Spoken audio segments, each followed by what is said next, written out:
Dynasty rookie, super flex, tight end premium rookie. I already said rookie mock draft. Maybe 4 rounds that I'm doing for you today. We do have landing spots. I will leave the link to the mock draft in the description, but we are playing in this world today, in the world of this mock draft. And this is how the NFL goes, the NFL draft goes. This is how I would approach the Dynasty rookie mock draft. Once again, the link is in the description. It's a 7-round mock draft from Sporting News by Vinny Iyer, I believe is how you say his last name. Want to give him some credit. Superflex, tight end premium. We're going to say it's a 1-point tight end premium. So that means if you play in a PPR league, you'll get 2 points per reception for tight end. So a pretty massive tight end bonus there. 0.75 and 1 tight end premiums is where it really starts to make a difference to me. I'm going to go with Caleb Williams here at the 101. I've been kind of saying it all offseason. Caleb Williams to me is the 101. For a while there, I was thinking maybe Jayden Daniels. You can have an argument as him as the number 1 quarterback. But I think with Caleb Williams and the situation he's going to with the Bears, it's kind of hard to pass that up. He's going to have so many weapons, a perfect situation, a good defense. Like the guy's falling into actually a pretty good team. So Caleb Williams in a Superflex League 12 team, to me, is the clear-cut 101. If you want to take Marvin Harrison Jr. in a 10-team league at the 1, I probably would take Marvin Harrison Jr. in a Superflex 10-team league. But in a 12-team, I'm going to go Caleb Williams. However, if you feel passionate about Marvin Harrison, go ahead and take him. I'm taking him here at the 102. No surprise here. The top 7 picks or so are kind of chalked. Maybe there's a difference in the order in which they go, but Marvin Harrison Jr. here, if you are set on taking a skill position player and not a quarterback, he's the guy I would still take. He goes 4th overall to the Cardinals in this draft, kind of where we've been expecting him to go all offseason. I wouldn't mind, honestly, Jayden Daniels taken at the 102 if you need a quarterback. Quarterbacks are way too valuable in a Superflex league, especially a 12-team or higher, so that if you really need a quarterback and you're sitting at the 102, either trade back, pick up a piece, and grab either Jayden Daniels or Drake May, or go ahead and take Jayden Daniels at the 102 or Drake May if you feel strongly about Drake May. Or hell, if you feel strongly about Jayden Daniels over Caleb Williams, just do it. We're talking about 3 guys that are going to potentially go 1, 2, 3. Right? Look at last year. Stroud is better than Bryce Young, who went 101. Anthony Richardson, for fantasy purposes, might be the best of all 3. Obviously, CJ Stroud's the best quarterback for NFL, but for fantasy, it might be Anthony Richardson. So the rushing is a cheat code. If you feel that strongly about Jayden Daniels or you don't feel great about Caleb Williams for whatever reason, be my guest. Take him over Caleb Williams. I think he's good. I think he's going to be really good for fantasy over the next several seasons. Does that translate into a really good quarterback? We'll see, but you don't really need to be that great of a quarterback to be a stud in fantasy. Look at Justin Fields. So in terms of passing, this is where it starts to get a little interesting. Do I continue with the quarterbacks? Probably, but I do think if this is a tight end premium league, 1 point, you could potentially see Brock Bowers go as high as the 104. Now this is a mock draft. I'm going to play around with it, see how it goes. If I do take Brock Bowers this high, if it's a non-tight end premium, to me, Brock Bowers is at the earliest, if it's a super flex non-tight end premium, I don't care if Brock Bowers goes 5th overall to the Chargers, which he did in this draft. I'm still taking him at like the 107 or 108 behind a Dunze, the other 2 receivers, and several quarterbacks. So I just don't think tight ends make that much of a difference in a non-tight end premium. You have to be elite, and not just the tight end 1. Last year, Sam Laporta, tight end 1, he wasn't an elite difference maker. He was really good, great to have, great player. I'm not saying anything that against the player themselves, or obviously it's great to have the tight end 1, but it wasn't Kelsey tight end 1 numbers. It wasn't Mark Andrews 2021 tight end 1 numbers. It wasn't true difference maker, 15, 17 points per game type of stuff. It was like 11 and a half PPR. So not that I would do it, but I do think Brock Bowers, if he goes 5th overall to the Chargers, and this is a tight end premium league, a 1-point tight end premium league, I could see him going number as high as the 104 in a dynasty rookie draft. So I'll take him here. And then if I'm at the 105, then I'm really happy that honestly, there's two ways I can go here. Maybe it depends on what you need. I still lean the quarterback in Drake May. He was the second overall pick in this draft, and to get the second overall pick as a quarterback here at the 105, I am super happy. It's kind of how it happened last year with CJ Stroud.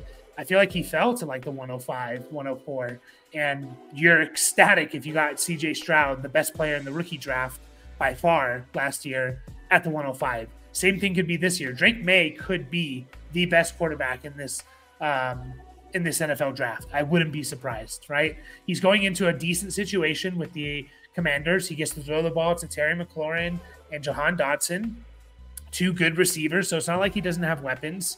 So Drake May here, he can run a bit. I kind of expect him to be running more than Caleb Williams, less than Jaden Daniels. Jaden Daniels to me is like a potential 1,000-yard rusher. Caleb Williams is probably like a Mahomes-like rushing numbers, 300 to 400 yards. I think Jaden Daniels can fall in that 500 to 700, Josh Allen, Daniel Jones type of range. Maybe not with the touchdowns like Josh Allen gets. Next up here in this draft, I'm going to take Malik Nabers. I really like Malik Nabers. It's kind of crazy that you could potentially get him at the 106. Man, and to me, he's a lot closer to Marvin Harrison Jr. than people are giving credit for. It feels like it's Marvin Harrison Jr. and this huge cliff in Malik Nabers. I don't see it that way. I see it as like Marvin Harrison, Malik Nabers, and then Rome Odunze is like right there as well. Just three awesome receivers that could be the wide receiver ones in a lot of other draft years. So Malik Nabers in this mock draft in the world we're living in goes 6th overall the Giants. So he's going to be their best receiver by far. Clear, he'll get a majority of the targets. I see him potentially with a 30% target share if he goes to the Giants. So love that from Malik Nabers. And there's things Malik Nabers can do that Marvin Harrison Jr. can't do. So don't let people convince you like Malik Nabers is just a consolation prize. Be very excited if you're sitting at the 106 and you get Malik Nabers. Continuing this, I'm going to go. This is tough here. There's really two ways you can go here. Just to put the emphasis on how important quarterbacks are to me, I'm going to go J.J. McCarthy at the 107. In this mock draft, he goes 11th overall to the Vikings. Now, if this wasn't the Vikings, and I like to put more stock into the player than the landing spot. I did it when the Garrett Wilson year. A lot of people were fading Garrett Wilson a bit because he went to the Jets, and I said, dude, this guy is maybe the best receiver in this draft. Give him to me, and it's kind of played out that way, although the landing spot has affected him a bit. He goes 11th overall, McCarthy, that is, to the Vikings. If this was another team, I would probably take Odunze. This is where the landing spot to me was the tiebreaker. Not that I hate Odunze's landing spot, which I'll get into in just a second, but it's just J.J. McCarthy on the Vikings as a top 12 NFL draft pick in a super flex league is way too valuable to pass up. The Vikings just churn out top 12 finishes for quarterbacks. It doesn't matter if it was Kirk Cousins, Joshua Dobbs, or Nick Mullins. Nick Mullins was throwing for 400 yards and was finishing as a top 12 quarterback the weeks he was playing because they're going to throw the ball 70% of the time. Kevin O'Connell is a really good offensive coach. He's up there, not quite on the level of like a Shanahan or McVay, but he's similar to those guys in terms of his offensive mind. And he's throwing the ball to Justin Jefferson, Jordan Addison, TJ Hawkinson when he comes back, plenty of weapons. So Aaron Jones in the backfield. So I'll take McCarthy here. And I'm, again, you're sitting here at the 107, 108, and you're like, wow, I just got 108. I just got Rome Odunze, a top 10 pick in the NFL draft. That's insane. To get a top 10 pick in the NFL draft at the 108 is absolutely insane, but this is just how stacked this draft class is. I've been saying it since January. This draft class is absolutely stacked. So you get Rome Odunze at the 108 here. He goes to the Jets, which I don't hate. It's a little nerve-wracking that what if Rodgers gets hurt, or what's beyond Rodgers in 2024? And then you just kind of fall into, well, now you have two really good receivers and no quarterback, and Garrett Wilson and Odunze.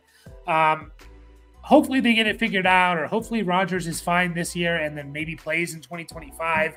I don't know, but I love Odunze. Like, the dude is very rare in terms of his size and speed. Again, he could be the number one receiver. To me, he would have been the number one receiver last year, and pretty head and shoulders above JSN had he come out last year. But he didn't, and he happened to come out in the draft with Malik Nabers and Marvin Harrison Jr. So it's still, you're happy if you're at the 108 and Rome Odunze is your consolation prize. Like, there's some people out there that think he's like neck and neck with Marvin Harrison Jr. and Malik Nabers. So that's the first 8 picks, kind of chalk. We've been talking about since we've been mock drafting since January. These have been like the top 8 picks in almost every mock draft. Not changing here for a super flex league. So still hasn't changed. Those guys all could go in the top 10 like they did while McCarthy went 11th. They could all go in the top 12 like they did in this NFL mock draft. So next up, I have another decision to make. I'm going to lean the quarterback again. It's crazy to think that there are this many quarterbacks going this early in the NFL draft, in the NFL or in the Dynasty rookie draft. We're talking about the 5th quarterback off the board at the 109 already. Bo Nix, not the biggest fan of Bo Nix, but I do think he gets a little bit of a bad rep. Yeah, he's a bit older, and yeah, maybe he's a little bit of a system quarterback in that sense, but I don't really care too much about that if I think he gets into the right system. Now, he goes 12th overall to the Broncos, and I think with Sean Payton that this is going to be the right system. Maybe not in 2024. They're lacking some weapons, in my opinion. We'll see what they do later on in the draft. I think they do take a couple players, skill position players later on in this mock draft. It might be tough his first year. You might not be super excited about it after 2024, but 2025 and beyond, you could be looking at just a solid top 15 to 17 quarterback. And in a super flex league, that is 100% worth a 109 in a rookie draft pick. If you're getting QB 15 for the next 4 years at the 109 in a rookie draft pick in the rookie draft, that is worth it in my opinion. So super flex, super hard to find quarterbacks. Hopefully, I think he probably develops into like a QB3 or a low end QB2. Ideally, he could be your QB2 if you're kind of stacked everywhere else, right? Generally, with quarterbacks, you want 2 top 7 quarterbacks or 2 top 10 guys. If you have a QB3 and a QB15 and you're stacked everywhere else, it could work. You can win a lot of leagues that way. So I'll take Bo Nix here, 12th overall to the Vikings. Again, it's just so hard to pass up a quarterback going 12th overall. Next up here, I'm going to go with Brian Thomas. In this draft, Brian Thomas is kind of seemingly established himself as the wide receiver 4 in this draft class. He goes 28th overall to the Bills, so he gets first round draft capital. He goes to the Bills, who just traded Stephon Diggs, so easily steps in as potentially, as their best receiver. So it's, you got Kincaid and Curtis Samuel and Khalil Shakir and these guys. But Brian Thomas comes in. He fits perfectly with the downfield threat and Josh Allen's arm. So I love that. Can he develop into more? We'll see. Is he going to be just kind of a field stretcher, down the field guy? I think he'll be like a down the field stretcher plus. He'll do a little bit more to where, he'll have good fantasy. He's not just going to be a deep threat. Can he be a top 10, top 12 fantasy receiver? I don't know. I have some questions about that, but I think he can easily be a top 20 guy year in and year out, especially if he goes to the Bills. So I like that pick here at the 110. That's actually all the first round picks, only 10 first round picks in terms of fantasy relevant guys here. So we're moving right along. I'm going to go with a guy that I like, and I really like where he went. That's Troy Franklin. We're at the range now, guys, where you don't necessarily have to follow the order of how the NFL draft goes. Go with the guys you really believe in, especially when we get into like second, third, fourth round of a dynasty rookie draft. And we're talking about guys who are, third, fourth round picks in the NFL draft. Go with who you really believe in, even if you're taking a fourth rounder over a third rounder. I'm fine with that, right? That was my feelings about Tank Dell last year. Tank Dell, I really, really liked, and I was taking him over some guys that were going in the second round, over the Jaden Reeds and the Jonathan Mingos, and it kind of worked out, right? I like Jaden Reed too. So Troy Franklin, again, goes to the Chargers, 37th overall. Love the landing spot. Potentially their best receiver from day one. We'll see about that. I think he has the tools to develop into a complete overall receiver. If I had to put money on a receiver finishing top 24 for the next 5 years, I'd put it on Brian Thomas. If I had to put money over Troy Franklin, if I had to put money on a receiver finishing top 12, 2 or 3 times over the next 5 years, I'd put it on Troy Franklin over Brian Thomas. I think he has the little bit more skills to develop into a complete receiver. He has more of a floor, in my opinion, more of a floor, whereas lower floor.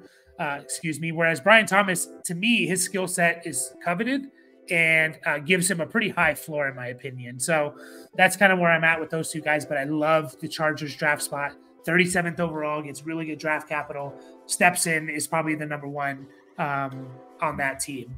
And to round out the first round, I'm just double checking, making sure I'm not missing something here. Yeah, I'm going to go with Adonai Mitchell here. Adonai Mitchell, I actually like Xavier Worthy a little bit more in terms of the Texas guys. Yeah, whatever. I'll keep Adonai Mitchell here. I think I actually wanted to take Xavier Worthy, but I'll take Adonai Mitchell here. He goes 33rd overall to the Patriots. So not the greatest landing spot, in my opinion, but Patriots do have Jaden Daniels. Adonai Mitchell is the best receiver on that team now because, Demario Douglas, I like him, but he probably should be like at best your wide receiver too. So I'm fine with Adonai Mitchell here. Gets the first pick of the second round, goes to the Patriots, pair him with Jaden Daniels. This is not the same old Patriots. It could be a completely new team. And Adonai Mitchell profiles, I like a couple guys more than him, like Troy Franklin, like Xavier Worthy, but Adonai Mitchell does profile as a guy that could be really, really good in the NFL. So that being said, I'm moving on, and I will take Xavier Worthy here. I actually meant to take him at the 112, but I'll take him here at the 201. I'm fine with that. Xavier Worthy is awesome. I liked him before he ran a 4.21. I've liked him for a couple years now, actually. Ever since that I saw he was dominating the offense for Texas, the passing game for Texas as an 18-year-old freshman, I was like, man, this guy is awesome. Like, he's not just a speed guy downfield. He can do it all. They've used him as like a deep threat. They've used him as an intermediate guy. They've used him as a behind the line of scrimmage guy. I think he can win on all 3 levels of the field, behind the line of scrimmage, short, whatever you want to call it, intermediate, and deep. You watch his film, the guy's always open. Something I'm looking more into is contested target percentage. And this is what percentage of your targets are contested catches or, contested. And to me, obviously, some of that goes into the quarterback and their accuracy, but a lot of that goes into the route running of the receiver. If you have a low contested target percentage, that means you're probably using either your speed or route running or both to get open. And Xavier Worthy, to me, is using both to get open. I think he had like a 14 or 13% contested target percentage. So anything under 15% is like really, really good. So look into that a little bit more. I made some dynasty rookie profiles out there, and I kind of highlight this number for some receivers. And contested target percentage, keep an eye on it. I think it's really valuable. I like to see a guy get separation in college. If you can't get separation in college, you probably won't be able to get separation in the NFL. Next up, there's a few different ways I can go here.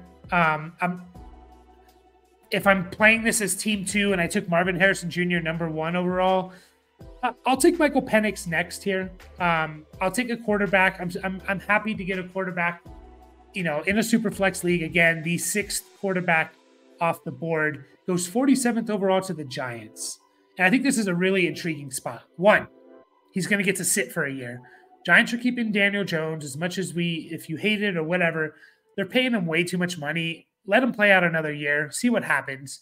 If he gets hurt, Penix can take over. But ideally, and I think it's fine for quarterbacks to sit for a year. Look at Jordan Love, who sat for several years. Look at Aaron Rodgers, who sat for several. Patrick Mahomes sat for a year. If you have a solid quarterback in front of you, you don't have to rush these guys sometimes. let Daniel Jones play this year. Michael Penix goes 47th overall to the Giants. So I like that he gets to kind of sit a year, learn the system, learn the NFL, learn the offense. Brian Daboll, I think, is a good coach, especially for quarterbacks. I like what he did with Josh Allen, kind of helped turn him around a little bit. He made Daniel Jones and took them to the playoffs his first year as a Giants head coach, and then last year it was just a bunch of injuries. So I really, really like this. You pair him with Malik Nabers, who they took 6th overall, so he gets to throw the ball to Malik Nabers when he takes over. I like that. I like the, again, super flex, so hard to pass up on these guys. Next up, this is where I'm like, you can reach a little bit if you want. I'll go with, according to this mock draft, I'll go with Keon Coleman. An interesting prospect here. Keon Coleman doesn't have the wow numbers, like, wow, look at those numbers, what he put up. Was good at Florida State. To me, he's the better of the Florida State receivers. Really productive, 29 and 34% of the team's offense the last 2 years. It just, in terms of like the number, the raw number, it doesn't look super high. He ran a 4.61, which I think made a lot of people concerned because generally receivers running in the 4.6s, not going to translate too much. But his 10-yard split was really, really good, 1.45. And his gauntlet drill was awesome at the combine. He ran the fastest in the gauntlet drill, which to me, I put a little bit more stock in because you're actually like running and catching passes instead of just running a straight 40 yards. Like no one runs 40 yards. That's why 10-yard splits are also really important. Because most plays are going 10 yards or most routes are run 10 yards or less within the line of scrimmage. And again, his 10-yard split is 1.54. It means he was pretty fast in the first 10 yards of the 40-yard dash. Just to put that in perspective, his 10-yard split was the same as guys like Xavier Legette, who ran a 4.39, and Devontae Walker, who ran a 4.36. So his initial burst is good. His long speed isn't great.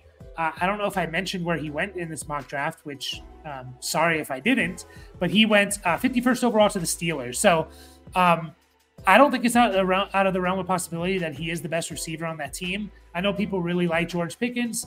I like George Pickens for what he is. I just don't know if he can be like a dominant target hog, 1,500-yard type of receiver. And I'm not saying Keon Coleman's going to develop into that, but I think we know kind of what we're getting with George Pickens. He's a deep threat, stretch the field, explosive. He's going to give you potentially 3 catches for 150 yards and a touchdown. But I just don't know if he's ever going to be like this 100+ catch guy. So I like Keon Coleman. He steps in easily as the number 2 receiver there, and we'll see from there. Next up, I have a choice between a safe pick or an upside pick.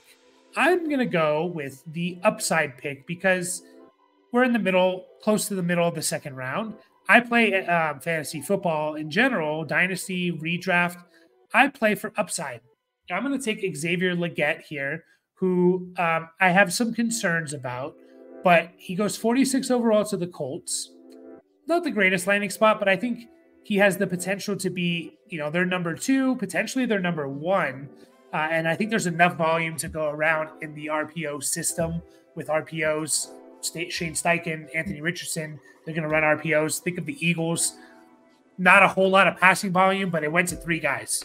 A.J. Brown, Devontae Smith, and Dallas Goedert. Same thing could be for the Colts. They're going to run RPOs. RPOs, you got to get the ball out fast. So that means you already have your read. If you're not going to run the ball, you already know who you're going to throw it to, essentially. So that's why, players in an RPO system, even though maybe there's not a whole lot of pass volume, it gets funneled to 2 or 3 players generally. So Xavier Legette, he goes 46 overall to the Colts. I said decision between safe pick and upside. The safe pick to me was Ladd McConkey, who I'll take next. I think Ladd McConkey steps in, and he is easily a team's wide receiver 2 or 3, or 2. However, I don't think he steps in as a wide receiver 1. I think he gets on the field from day one. He's going to be a quarterback's best friend. I just don't know what his upside is. His upside could be number 1 receiver or top 20 receiver in fantasy, or something like that. It could be higher. Maybe I'm wrong. I think his floor is like at worst a top 30-ish guy. So I think he's going to be flex worthy in a dynasty league or in a fantasy team. I just don't know, again, his ceiling. He's either Leggett to me. He could be a top 12 receiver. The dude is a size, speed freak. He weighs 220. He's, I think, 6'1", 6'2". 6'1", 6'2", 225, runs like a 4.39. Just to put that in perspective, the difference between a 4.39 and a 4.21 in a race, a 40-yard race, is very, very little. It seems like a lot. It's not a lot. We're talking about tenths of a second here. And the fact that he ran a 4.39 and he weighs like 50 pounds more than Xavier Worthy is insane. The dude has it all. He's DK Metcalf in terms of that size and speed. The biggest question mark with him is, why did it take until year 5 to do anything in college football? And I mean anything. Like, he did nothing his first 4 years. I think his most yards were like 170 yards in a season. Why? That concerns me a little bit. I don't like to see guys break out at 23 years old and do nothing before that. I like to see guys break out at 18, 19, or at least do something before you break out at the age of 20 or 21. Now, Leggett, there's some other things going on. Lost both his parents. COVID year definitely would kind of mess up his COVID. The COVID year was his second year in college. That probably messed things up. So there's some things you can point to, but I'll take a chance here at the 204 with Leggett going to the Colts, and then Ladd McConkey I'll take next with the safe floor pick. Obviously, he's going to get on the field. He's going to get a chance to show that he's more than just a possession receiver. He goes to the 40th overall to the Commanders, which I like. You're pairing him with Drake May. He probably come 2024 for Ladd McConkey is probably the wide receiver 3, maybe the wide receiver 2 over Dotson. But also Terry McLaurin's getting older, and he could be a quarterback's best friend, especially a rookie quarterback. So don't mind that. Next up, still haven't taken a running back, by the way. I think I will reach here for a running back because not that I necessarily would in a mock draft, but I do think that people are going to potentially. So yeah, I'm gonna reach here for a running back. And the running back that I'm gonna take, I'm gonna take. Do I take the person I like more? Do I take the better situation? I'm going to take the player I like more. That's generally how I draft. I'm going to take Jonathan Brooks. He's actually not my RB1, but my RB1 in this mock draft didn't go until the 4th round. So I'm not going to reach too far if that happens. I'd much rather I'm a little afraid of day 3 running backs, right? Dameon Pierce is a perfect example. Oh, he's amazing. He was a 4th round pick. They don't have much invested in him. He's gone, right? Not that I'm completely out on Trey Benson, who's my number 1 guy, but I'm not going to take a 4th round running back over a 2nd round running back, especially when the difference to me between Trey Benson and Jonathan Brooks is not that massive. Jonathan Brooks goes 64th overall, the last pick of the 2nd round, to the Chiefs. That's why I was saying, like, don't love the landing spot. But what I do like is that Jonathan Brooks, to me, would have been the clear-cut number 1 running back had he not torn his ACL in November of 2023. Tore his ACL. We'll see what his recovery is. But I'm okay with kind of at the 206. I'm okay with potentially taking like a redshirt year in the NFL. Like Jonathan Brooks, I don't expect too much from him in 2024, coming off an ACL, going to the Chiefs. Isaiah Pacheco, it's his backfield. However, I could see him kind of taking over this backfield and just being better than Pacheco. It's not out of the realm of possibility, just being better than Pacheco. Chiefs don't necessarily want to pay a running back. So maybe, there's contract stuff with Pacheco after this 2024 season. So Jonathan Brooks goes to the Chiefs. Probably a red shirt year, but I do think he's really good. and I'll take him at the 206 here. I just decided in my head right now, we're going to make this a two-part video or 2-video series. We're going to do the first 2 rounds, new video, next 2 rounds, just because we're already at 30 minutes and, I want to wrap this up a little bit. The 207 here, I'll take the other running back. Maybe it starts the running back here is Blake Corum. Blake Corum is 66, so very early 3rd-round pick. He goes to the Cardinals, so he's kind of in another situation where I don't expect too much from Blake Corum in 2024 because I do think it's James Conner's backfield. However, what we know about Conner is that he's going to miss time.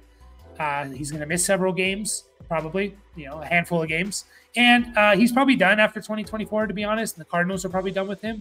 And then Blake Corum takes over, and you take over for a potentially really good offense, an offense that has Kyler, Marvin Harrison Jr. We'll see how Michael Wilson develops, maybe as the wide receiver 2, and Trey McBride's there, and then whoever else they pick up along the way. So I like that. Blake Corum, again, don't expect too much in 2024. Not super high on Blake Corum in terms of there's other guys I like more than him, but his ability to produce is there and to take on a workload, which is valuable. So I'll take him here. I will circle back. There's still some 2nd-round players that I do want to grab here. One of them is Ricky Pearsall, and I'm pretty excited. If I'm sitting here at the 208 and Ricky Pearsall is there, who gets 2nd-round draft capital, 61st overall to the Lions, I'm loving that. I am loving that. If the Lions take a receiver here, in my opinion, it's a little telling about what they think of Jameson Williams and his development. Either A, they don't think he can be worth anything, or B, they think he's more of a field stretcher, 3-4 targets a game, explosive player, but never that consistent wide receiver 2 option next to Amon-Ra St. Brown. If they take a receiver this early in the draft, 2nd-round pick, I think they're showing their hand a little bit. So I think Pearsall can come in and be the number 2 guy on a really, really good offense. A really good offense that is going to have Jared Goff for the next several years. They're going to run the ball. Amon-Ra St. Brown's there, so you don't have the pressure of being the number 1 guy. I like this for Ricky Pearsall. Goff, for everyone really on the Lions. I think he complements Amon-Ra St. Brown. I don't think he affects him at all.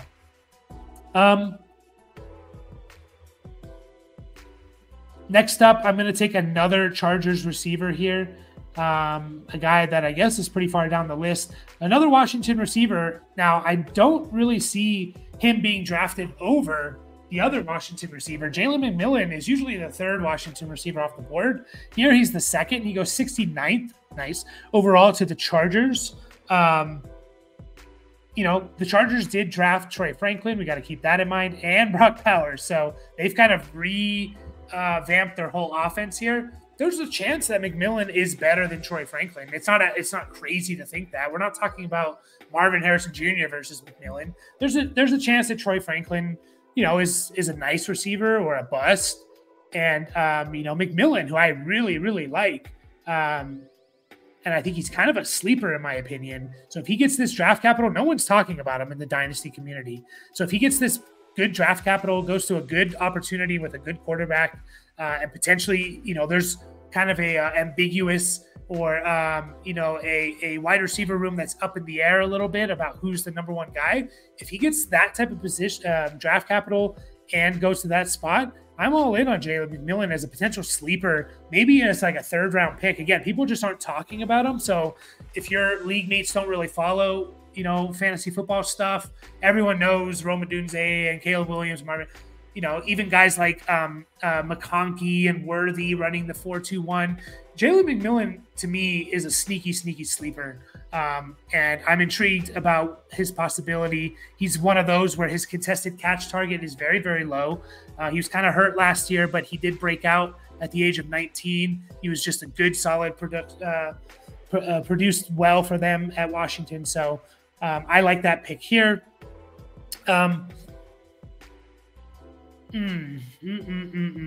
Where do I go next? I guess I'll go to a player that I feel like I'm saying this about everyone. A player that intrigues me. A player that does intrigue me. That is Jermaine Burton going 62nd overall to the Ravens. Jermaine Burton out of Alabama. He's an interesting one because his average depth of target was like 20, over 20. Average depth of target, not reception. His average target was like 20. He didn't drop any passes last year. Granted, I think he only caught like 40 or had like 50 or 60 targets. But his analytical stuff, underlying stuff is very, very intriguing and some of the best in this draft class. The production has he's always been pretty productive either at Georgia or at Alabama, but never like massive except for his last year where he was 34% of Alabama's offense, passing offense. He ran a 4.45. His vertical was awesome. His broad jump was awesome. His 10-yard split was really good. He didn't drop any passes, which is nice. Now he was, over 56% contested catch guy, but he was strictly used as a field stretcher. So the question is he just a downfield MVS type of player, or is he a little bit more than that? If he's just like a downfield guy, catches a couple bombs, Rashid Shaheed type of player, it's too hard to rely on for fantasy football. For best ball, it's great. For redraft or for lineup, it's tough. So I'll take a shot on him. He goes to the Ravens. I don't know if I mentioned that. 62nd overall, which is a good landing spot because, you have Zay Flowers who does this thing. You have Mark Andrews. Bateman's been kind of a bust. It's kind of an open-ish wide receiver room. I do think Zay Flowers is the best one there, but they're very different in terms of what they do. So maybe he could be kind of like a Hollywood Brown-esque type of player. Next up, a player that I probably should have taken a little bit earlier, to be honest. That is Ja'Tavion Sanders. He did get third-round draft capital, 80th overall, but he goes to the Bengals. And again, reminder, this is a tight end premium league, a 1-point tight end premium league. He goes to the Bengals. Now, Bengal tight ends under Joe Burrow, they've been good. They've been fine, 40, 50 catches, 500, 600 yards, 4 or 5 touchdowns. But now we're in a situation where there's no more Tyler Boyd, most likely. So it was pretty clear cut. It was Chase Higgins Boyd as the 1, 2, 3, right? And then the tight end was kind of just got his, because tight ends are going to do something no matter what in an offense. And they were just kind of like that fourth option that got theirs. Now they're in a situation where there's no Tyler Boyd, potentially no T. Higgins, we'll see, but no Tyler Boyd. Now the tight end, instead of just being like that, okay, this is the normal tight ends, this is what you get, your 40 catches, he could be the third best option. It could bump up, is what I'm saying. It could bump up to a 60, 65 catch, 700-yard guy, maybe a couple more touchdowns. I don't think it's going to be anything amazing, but Ja'Tavion Sanders is really fun to watch. He is the clear-cut number 2 tight end, and he's very talented as a receiver. So Brock Bowers is kind of that all-around guy. Ja'Tavion Sanders, to me, complete receiver here. I will finish up with a player that is very hard to analyze and break down. Wait a second. I lied. I'm going to take a guy that I actually think would probably go higher if this is how it played out. That is Braylon Allen. Now, I will admit, I think Braylon Allen probably goes closer to like the 208, maybe even over a guy like Blake Corum. Why? Well, because he goes to the Cowboys in the 3rd round. So honestly, I probably should have taken him earlier, potentially over Blake Corum. That was kind of a miss on my part, my bad, but I'm making it up for it right now, right? Braylon Allen rounds out this video, and the 2nd round, he goes again, 87th overall to the Cowboys. If the Cowboys draft a running back in the 2nd or 3rd round, that running back is going to get at worst mid-2nd round draft capital, maybe higher. Or go in the mid-2nd round of a rookie draft. If they take one in the 2nd round of the NFL draft, it could be a fringe 1st round pick. People are going to overhype it a little bit. Braylon Allen has the profile of an every down workhorse running back in terms of his size. The dude's a beast. Now, a little concerning, he's not doing any combine running 40 stuff. A little concerning about his speed. I think he's fine in the speed area. I think he runs probably like a 4.5. But I do think he's fine there. There's some concerns about like his his underlying, his underlying stuff, metrics and production kind of went down, took a step back this last year. But the dude's like 20 years old. He's a baby, 20 years old as a running back coming out. He played 3 years. He was dominating at 17 years old. I don't put too much stock into, he kind of fell off his last year in college. He should have done more. I still think he can be really, really good. So I'll take him here at the 212. And that will round out this video. We'll be back. Check for tomorrow. Whenever you're watching this, it might already be out for rounds 3 and 4 if you're interested. As always, like and subscribe, guys, and I will catch you all then.